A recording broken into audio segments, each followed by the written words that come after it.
ngobrol teman atau arsip. Kenalin, nama aku Via dan ini adalah narasumber aku yang di sebelahku. Silakan. Halo, nama saya Cindy Handayani. Saya adalah konsultan dari Tata ID. Oke, Mbak Cindy ini adalah konsultan dari Tata ID. Nah, hari ini gimana kabarnya Mbak Cindy? Alhamdulillah baik, Mbak Via. Hari ini cuaca sangat cerah ya. Iya, hari ini lagi musim panas ya Mbak Cindy kalau Iya, keluar betul. siang-siang. Enaknya minum es ya kalau kayak gitu ya. Betul. Oke, hari ini kita katanya mau bahas sesuatu nih yang sering dianggap tumpukan sampah berdebu di pojok kantor kayak gitu ya. Padahal ini sebenarnya harta karun nih ya Mbak Cindy ya. Udah ada bareng kita, konsultan transport kita nih akan menjelaskan gitu ya terkait apa sih maksudnya dari tumpukan sampah berdebu yang ada di pojok kantor seperti itu. Iya, betul. Jadi ada beberapa kantor atau mungkin belum semuanya kantor itu mengerti mengenai bahwa kearsipan itu sangat penting ya untuk keberlanjutan operasional di kantornya seperti itu. Ada beberapa yang ketika melihat tumpukan dokumen itu mereka menganggap bahwa itu hanya dokumen saja, itu hanya dokumen tumpukan sampah gitu. Padahal kan sebetulnya bisa jadi itu adalah arsip yang penting untuk keberlanjutan operasional mereka.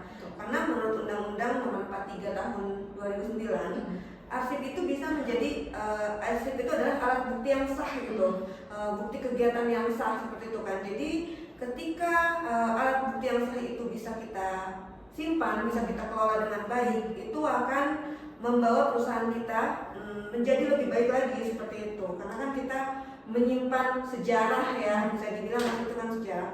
Bisa juga kita menyimpan sejarah, menyimpan alat bukti apabila nanti amit-amit di satu waktu gitu kita terkena masalah atau apa, bencana gitu. betul ya. atau bencana, ketika kita punya arsip yang sah atau alat bukti yang sah, ya itu bisa menjadi penyelamat untuk kita ke depannya seperti itu.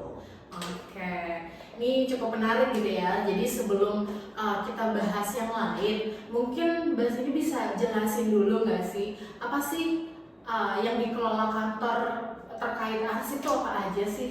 Ya, sebetulnya arsip di kantor itu banyak ya.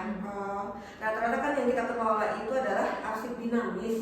Gampangnya itu arsip dinamis adalah arsip yang memang masih dipakai oleh kita sehari-hari gitu. Siklusnya itu dari mulai penciptaan, penggunaan sampai dengan penyusutan gitu. Kadang kan sebetulnya arsip itu yang dinamis kan yang dipakai sehari-hari, namun ada beberapa yang masih aktif. Kalau yang masih aktif itu yang memang masih kita pakai, yang masih kita gunakan sehari-hari, namun ada juga arsip inaktif. Arsip inaktif itu adalah yang nilai gunanya masih ada, tapi memang jarang untuk kita gunakan sih seperti itu. Oke. Jadi mungkin berarti nggak semua arsip itu harus kita simpan gitu ya? Iya betul, karena kan seperti yang tadi saya bilang, ada juga proses pemusnahan gitu kan. Sebagai perusahaan itu baik bahwa kita harus memiliki jadwal retensi arsip. Kenapa? Karena ketika arsip tersebut punya retensi atau punya jadwalnya, kita bisa tahu nih arsip mana yang harus musnah, arsip mana yang harus kita simpan, arsip mana yang rahasia. Sehingga dengan seperti itu ya kita bisa tahu mana yang penting gitu, bisa kita pisahkan dan bisa kita kelola dengan baik arsipnya seperti itu. Mungkin nih ya Kak, jujur nih, mungkin banyak nih kantor yang arsipnya tuh kayak kapal pecah gitu ya. Itu kalau boleh tahu kenapa sih bisa kayak gitu? Ya, mungkin ada beberapa faktor ya. Arsip yang dibilang kayak arsip kayak kapal pecah. Nah itu tuh sebetulnya istilahnya adalah arsip kacau atau arsip kompleks seperti itu ya. Biasanya sih karena memang belum ada standar operasional untuk melakukan pengelolaan arsip di masing-masing perusahaan seperti itu. Selain itu terkait dengan SDM, kurangnya SDM bisa mempengaruhi pengelolaan arsip. Kadang ada yang di suatu perusahaan mereka tidak menyimpan SDM atau tidak memiliki SDM yang khusus kearsipan. Mereka itu semua orang itu melakukan pengelolaan arsipnya gitu. Kadang ada yang aware dengan arsip, kadang juga ada yang tidak aware dengan kearsipannya. Tapi ketika satu SDM itu menyimpan atau memiliki kearsipan gitu ya di perusahaan, memiliki SDM kearsipan yang pasti gitu kan. Nah itu otomatis pasti kearsipannya bisa terjaga atau bisa terkelola dengan baik. Oke. Dan tidak ada arsip kacau ya, walaupun memang sudah ada SOP, SDM juga sudah mumpuni gitu, itu pasti tidak akan ada arsip kacau tersebut seperti itu. Oke. Tapi emang paling berasa sih ya kalau misalnya kalau di kantor-kantor tuh tiba-tiba diminta nih sama bos gitu ya, coba cari dokumen ini gitu. Pasti kan kita suka kelabakan gitu ya, kalau apalagi kalau dokumennya itu memang tidak tersimpan atau tertata dengan baik, seperti itu sih. Iya, betul. Nah, bahkan kan ketika kita misal minta dimintai untuk ada surat atau apa gitu kan, kita kan carinya berjam-jam ya. Betul. Nah, hal kayak gitu tuh kadang bisa bikin pimpinan kita lambat untuk mengambil keputusan. Kadang kalau misalkan nanti nih ada masalah hukum atau ada masalah audit gitu, nah kita nggak punya bukti hukumnya gitu. Kalau misalkan kita kehilangan atau lama dalam pencarian, itu sangat resiko banget sih buat akuntabilitas kantor seperti itu. Ternyata dampaknya juga sangat seserius itu gitu ya Mbak Cindy ya. Ternyata di arsip perusahaan memang penting ya untuk melakukan penataan arsip dinamis seperti itu. Oke, kita masuk ke segmen selanjutnya nih teman-teman. Ini terkait go digital, born digital, dan juga versus cuma scan kertas. Sekarang kita kan lagi rame nih ya terkait digitalisasi arsip gitu ya Mbak Cindy ya. Cukup nggak sih kalau kita tuh cuman scan semua kertas terus disimpan di folder komputer? Nah, ini sebenarnya yang salah kaprah ya, yang sering terjadi. Jadi kita tuh harus bedain dulu nih antara born digital atau arsip yang memang lahirnya udah elektronik dengan sama-sama alih media atau kertas yang di scan seperti itu. Jadi kita harus bisa membedakan terlebih dahulu. Oke. Emang bedanya tuh di mana sih sebenarnya kayak gitu ya? Yang penting kan bisa dibaca di komputer nggak sih kalau misalnya kita sudah melakukan scanning dokumen gitu nggak sih? Nah, bedanya itu di syarat legalnya. Arsip elektronik itu harus punya 4 prinsip: autentisitas, lalu keandalan, lalu keutuhan, terus ketergunaan. Jadi bukan asal scan aja ya. Jadi harus ada metadatanya biar infonya benar bermanfaat. Kalau ditanya boleh nggak sih ditaruh di komputer aja, sebetulnya itu sangat rawan ya. Kita nggak tahu nanti apakah di komputer kita ada virus atau enggak gitu kan. Kalau misalkan kita ada kehilangan dokumen yang kita simpan di komputer, wah itu bahaya banget sih buat perusahaan, berlanjutan perusahaan gitu. Karena kan kondisinya apalagi arsip yang penting gitu kan disimpan di komputer, wah itu menurut saya tidak disarankan seperti itu. Jadi lebih baik kita punya aplikasi sendiri atau punya hardware untuk melakukan penyimpanan dokumen tersebut seperti itu. Jadi jangan cuma disimpan di komputer. Bahkan kalau disimpan di komputer kan kadang kita simpan aja tapi nggak tahu nih di mana ya, lupa ya kapan ya, tanggal berapa ya kita naruh itu kayak gitu kan. Oke, mungkin nih ya Mbak Cindy selaku konsultan kearsipan, ada ide nggak sih? Kan tadi katanya terkait hardware kayak gitu ya. Ada ini nggak sih kira-kira apa kita perlu membeli apa nih di Tata ID gitu ya terkait untuk penyimpanan dokumen seperti itu? Nah, sebetulnya kan di Tata ID ini ada aplikasi yang namanya e-arsip seperti itu.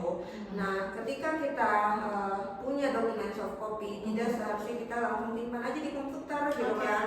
Kita simpan doang, tapi nggak ada pengelolaan arsip digitalnya gitu kan. Jadi kita harus punya aplikasi, dan kebetulan kan di Tata ini punya ya e-arsip namanya. Jadi kalau misalkan e-arsip itu kita bisa masukin metadata dokumennya, lalu kita juga bisa masukin soft copy-nya, sehingga semua data ya tersimpan ke dalam satu tempat, nggak tercecer di komputer.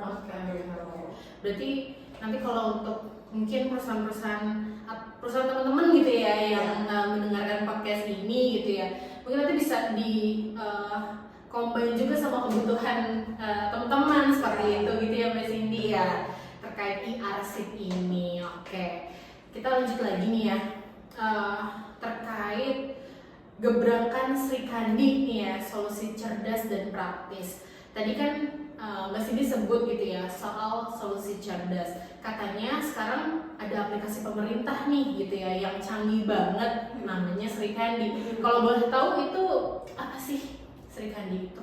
Sri Kandi itu sistem informasi kearsipan dinamis dan integrasi. Itu memang sistem kearsipan dari pemerintah ya, yang kolaborasi maut nih antara ANRI, PAN-RB, sama BSSN dan juga Kominfo atau Komdigi sekarang ya. Oke, berarti Sri Kandi ini tidak bisa dipakai oleh perusahaan swasta gitu ya, jadi hanya bisa digunakan oleh pemerintah aja gitu ya, seperti kementerian ataupun lembaga seperti itu ya Mbak Cindy. Oke. Asiknya apa sih nih Mbak Cindy pakai Sri Kandi dibanding pakai cara lama kayak gitu?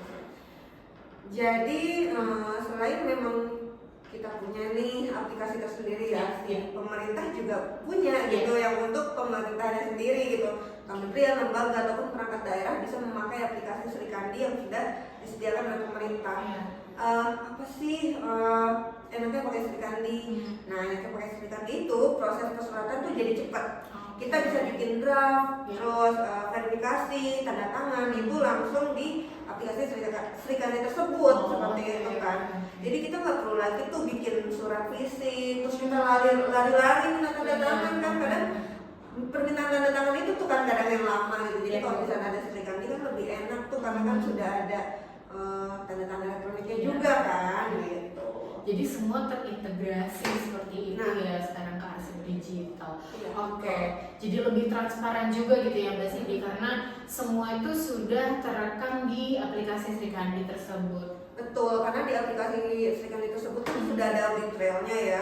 Jadi tahu nih siapa yang membuat dokumen tersebut, terus siapa yang baca, terus kapan dikirimnya, terus ini kan benar membantu banget ya buat akuntabilitas dan efisiensi biaya juga seperti itu. Oke, kita masuk ke segmen selanjutnya lagi nih ya.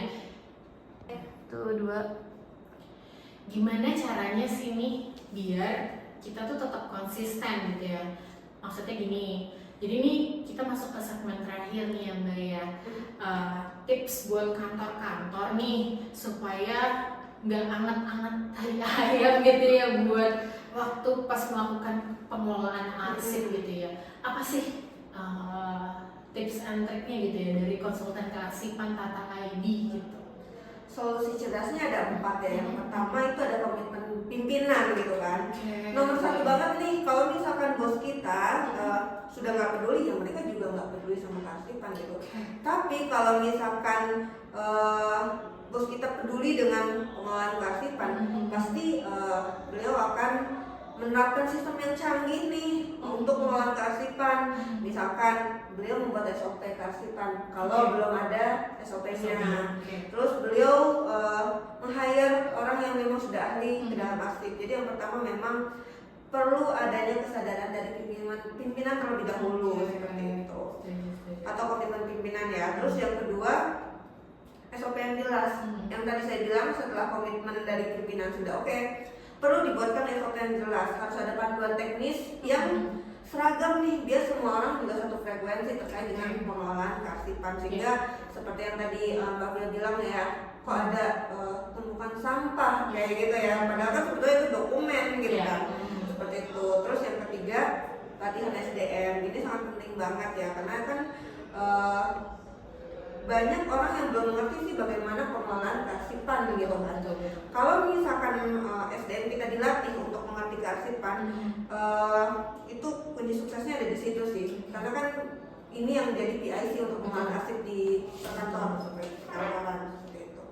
Lalu yang keempat itu perlu adanya audit dan pengawasan. Jadi jangan takut gitu loh sama audit. Bahkan audit itu adalah suatu hal yang menyelamatkan kita gitu kan. Kalau kita aja takut diaudit, gimana nanti ke depannya kalau misalnya ada masalah gitu kan. Ini audit kan untuk menjaga diri kita gitu. Itu kayak sebuah check up kesehatan sebetulnya audit itu kan. Jadi nanti kan kalau misalkan setelah audit kan kita bisa cari solusi nih, gimana cara yang baik untuk menyelamatkan perusahaan kayak gitu kan. Kalau misalkan ada audit dan pengawasan itu, saya yakin pasti operasional di perusahaan dapat terjaga, keberlangsungan perusahaan dapat terjaga juga seperti itu. Oke, mungkin nih ya Mbak ya, buat perusahaan-perusahaan yang mungkin kan banyak gitu ya dari mereka sendiri itu pusing gitu untuk melakukan penataan arsipnya, kayaknya nggak sanggup nih untuk melakukan penataan arsipnya, apalagi terkait penataan arsip dinamis. Dari Mbak Cindy, ada yang bisa disampaikan nggak sih kira-kira punya apa sih di Tata ID ini untuk membantu teman-teman kita nih di perusahaan-perusahaan kayak gitu ya terkait penataan arsip dinamis? Iya, jadi memang kendala utamanya kan memang di SDM juga iya gitu. Betul. Ada beberapa perusahaan yang sangat ribet gitu, gimana ya cara pengelolaan arsipnya. Tapi kalau hire orang lama lagi, Ya, kayak gitu kan, ngelatih orang lama lagi, Betul. seperti itu. Nah jadi Bapak dan Ibu bisa untuk hubungi di Tata ID nih, karena Tata ID kan punya penataan arsip gitu ya. Mau arsip aktif ataupun arsip inaktif bisa dihubungi gitu kan ke Tata ID, karena kan kondisinya kita itu bisa mensuplai orang lah ke Bapak Ibu, menyediakan orang ke Bapak Ibu untuk melakukan pengelolaan arsip di internalnya gitu. Ya, jangan takut, kita itu pasti terjamin kerahasiaan Bapak Ibu, dokumennya pasti terjamin, karena kan kondisinya di kita juga pasti ada tanda tangan NDA ya, perjanjian kerahasiaan dengan operator, dan operatornya pun pasti yang sudah terlatih dan sudah berpengalaman di kantor kami seperti itu. Keren banget nih, mantap banget insight-nya hari ini gitu ya. Ternyata urusan arsip itu ternyata krusial banget ya, Iya, kayak gitu. betul. Dan buat masa depan kantor itu sangat penting seperti itu. Kita baru terbuka gitu ya setelah menonton ini dan setelah membahas terkait penataan arsip dinamis ini, lebih melek lagi lah terkait penataan arsip dinamis itu apa sih maksudnya, seperti itu. Oke teman Nata Arsip, udah selesai nih obrolan kita di hari ini gitu ya. Sampai jumpa di episode berikutnya. Nah nanti nih untuk teman-teman kalau ada kebutuhan terkait kearsipan gitu ya, nanti mungkin bisa menghubungi Ibu Cindy gitu ya. Bisa ada Instagramnya Bu Cindy? Ya, bisa follow Instagram saya di cindy_tata.id, atau kalian bisa komen nih di YouTube ini dengan komen, like ataupun subscribe. Oke. Kalau gitu kita sampai jumpa di episode berikutnya. Salam kearsipan.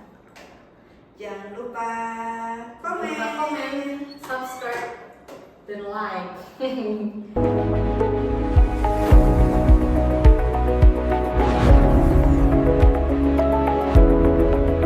Lu harus, gue nggak tahu, gue bingung apa yang. Kalau yang aku tulisan ini di depan apa? Dan apa tuh bang? Maaf ya, ulang. Iya, Di acara apa sih ini? saya Cindy Handayani, saya tinggal di Depok. Halo, balik lagi nih. Ke gue halunya kesini Pale.